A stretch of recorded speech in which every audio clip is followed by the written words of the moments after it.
afternoon, ladies and gentlemen. This is Redberry Rio here, and welcome back to another Civil Air Patrol video. In today's video, I'm going to talk about cadet staff, and I'm going to specifically be focusing on the position of cadet element leader. I am making a series now on the different cadet staff positions, and I will be summarizing each position and the responsibilities that come along with it. I know I've received a few questions in the past about what do I do as a flight sergeant? What do I do as a cadet commander? I don't know where to get started.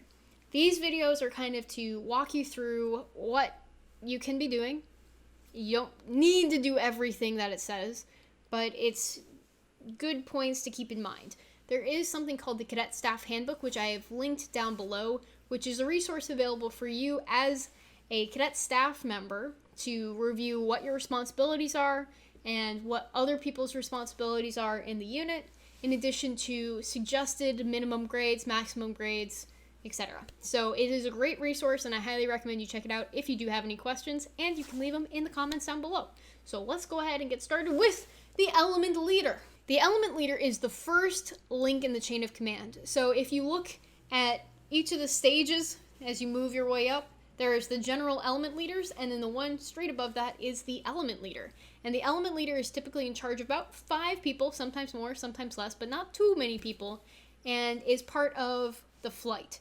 And the direct supervisor of the element leader is the flight sergeant. So whenever there is reports on how many people are in the element, then the element leader would report how many are present and accounted for to the flight sergeant during formation, and help prepare the element for formation.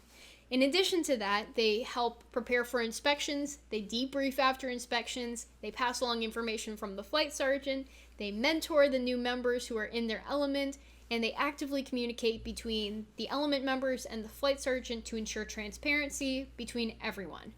So it is one of the most critical positions you can serve in. Not all squadrons use it, and honestly, it's a great learning opportunity because it's a huge step going from just being a flight member to a flight sergeant. Because flight sergeants, I'm going to go into this in my next video, but they have way more responsibility than just being responsible for themselves. So it's a great opportunity for members who were previously just in the general flight membership to get some experience of giving feedback to others and communicating as part of that link and utilizing that chain of command. Typically, someone serving as a element leader would be between the grades of Airman First Class and Cadet Tech Sergeant. You could be higher, but if you are a Cadet Tech Sergeant or higher, it's typically good to start getting into more of flight sergeant roles and understanding what responsibilities of an NCO are and how serving as an NCO is critical to the functioning of an organization and being that direct level of leadership, making sure everything gets done.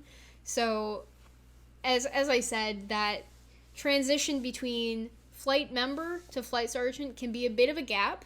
So element leader is a great step in between those, where you can learn those foundational skills of leadership, working as a team member and a team leader, and expanding your skill set.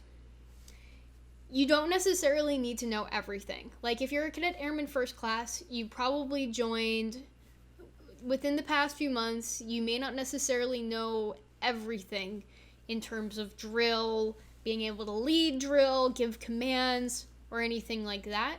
But as the element leader, that's your chance to try it out. If the flight sergeant is willing to split off the flight into elements, then as an element leader, you would be leading that little element in drill. So you could learn how to instruct others in doing maneuvers and receive mentorship from that flight sergeant, who is an excellent resource and has a little bit more experience because of just what grade they're at and the tests that they've had to take to get to that point. So hopefully that flight sergeant can provide guidance and insight because they have served as an element leader, or because they understand what you are trying to do and can provide you with additional tools and resources to be successful.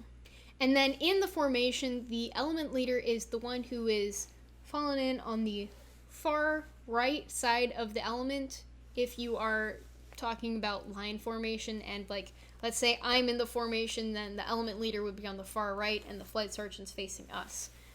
Okay, so that just summarizes what the element leader does and kind of the importance of the role. If your squadron currently doesn't use element leaders, it's a good practice to have there. And though I know not everyone is meeting in person, even just the opportunity to practice communication skills over email and in person is a good thing to do. So that is all for this video. Thank you so much for watching, and that is all, folks. Until next time, toodles.